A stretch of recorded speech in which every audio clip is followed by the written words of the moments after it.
off of the census, and why? Why is the controversy wanting to know who among us happens to be a citizen and who isn't? Why is that controversial? It would seem to me that this kind of attention should have been asked when somebody in the Obama regime decided to get rid of it, because we all know why. They don't want non-citizens to be invisible. They want them, or they do want them to be invisible. They don't want them to be counted as non-citizens for a political purpose. All of this, everything the left does, is political, and they couch it in compassion and concern and not wanting to target or single out anybody.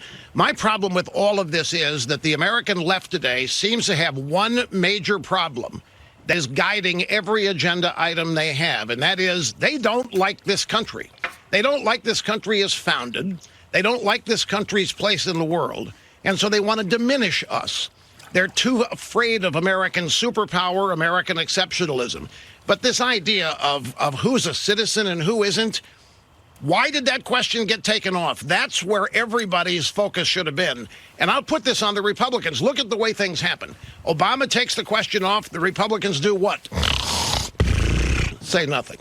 Then the Democrats get back, and we want to put it back on. President Trump, because it's common sense, put it back on. The Democrats fight, propose, oppose, make it hell on earth to try to get this done. And this is a great illustration of the difference in the two parties and how they operate politically. I think it's outrageous that the desire to know who here is a citizen is controversial.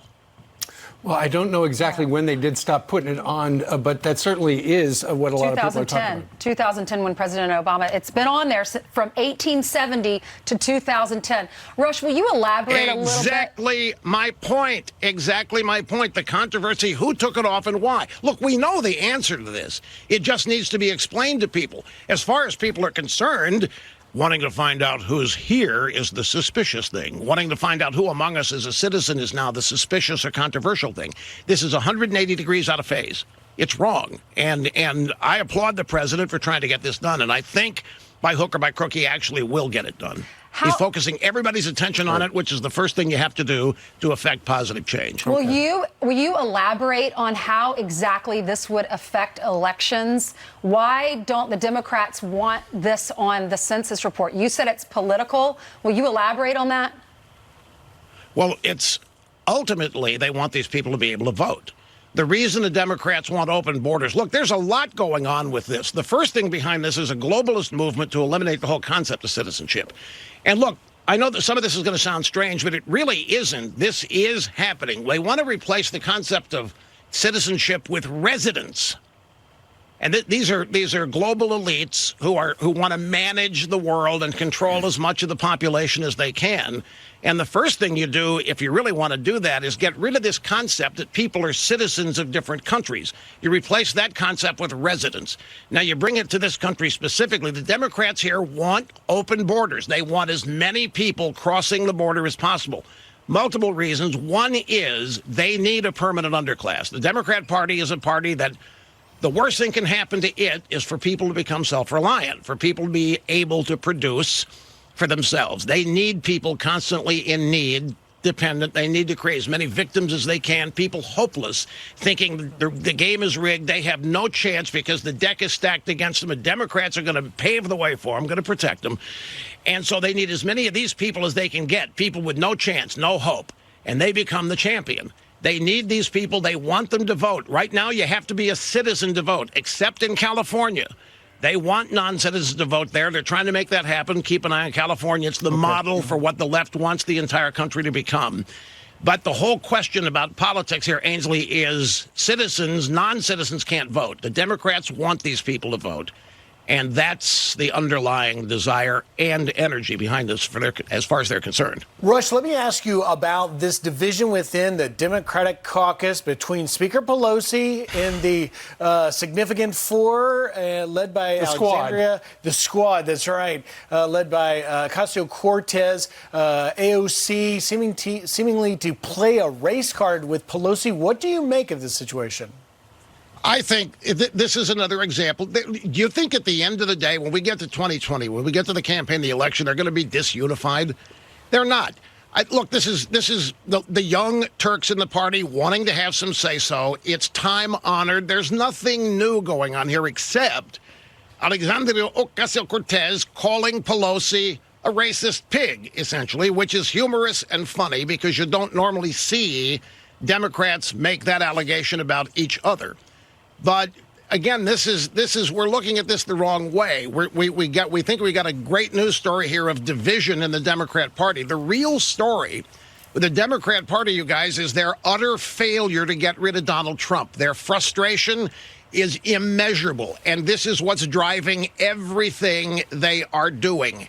They thought they would get rid of Trump before he was inaugurated. Then they came up with the phony collusion thing. They've thrown every weapon they've got at getting rid of Donald Trump, and they have failed. And they are beyond their ability to deal with it. They normally target somebody to take out on the Republican side. They can do it in 2 weeks. They can do it in 6 months, however long they want to spend at it. They can't damage Trump, and it's driving them crazy. They are more irrational than ever. But at the end of the day, I think this is nothing more than something that is amusing to watch. But in terms of the effect it's going to have on the Democrat Party, negligible. The effect on the Democrat Party is going to be from Donald Trump and the Republicans because we're the opponents. When you get to the end of things here, Cortez is not a forever opponent of Pelosi, maybe internally, but not when it comes to the big agenda items. They're going to end up on the same page at the appropriate time. If they don't, if I'm wrong about this, I'd be glad to be wrong, but I don't think I am on this. Well, let's see how it all turns out. In the meantime, Rush, I had heard, I've been reading that the Betsy Ross T-shirt that you came up with is flying off the shelves because it is benefiting Tunnels for Towers, which helps all sorts of families who have lost a member. There it is right there, law enforcement. This all got started before the 4th of July when Nike announced they were going to put the Betsy Ross flag on some shoes, and Colin Kaepernick expressed his displeasure with it for a variety of reasons. And then you came out, and there's the shoe right there. And now you have put this particular flag on a T-shirt, and you wonder, what did Betsy Ross ever do to anybody?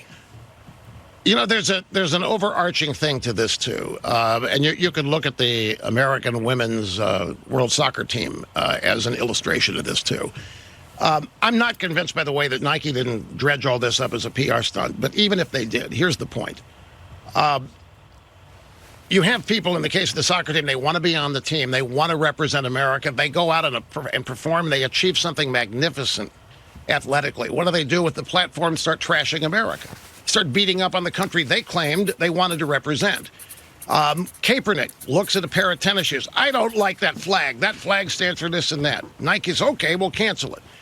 I'm tired of this with no pushback, Steve. There are millions of Americans who do not respect and do not think it's cool to constantly trash America and blame America when the people doing it have become incredibly wealthy. They've had ever and never-ending opportunities. They have had more opportunity than anybody in the world over, and they still persist in wanting to trash and criticize and blame America. And some of us are just fed up with it. So I went to my wife when the Nike thing happened. I said, how quickly could we turn a T-shirt around that featured Betsy Ross, stand up for Betsy Ross, to give people a vehicle to push back?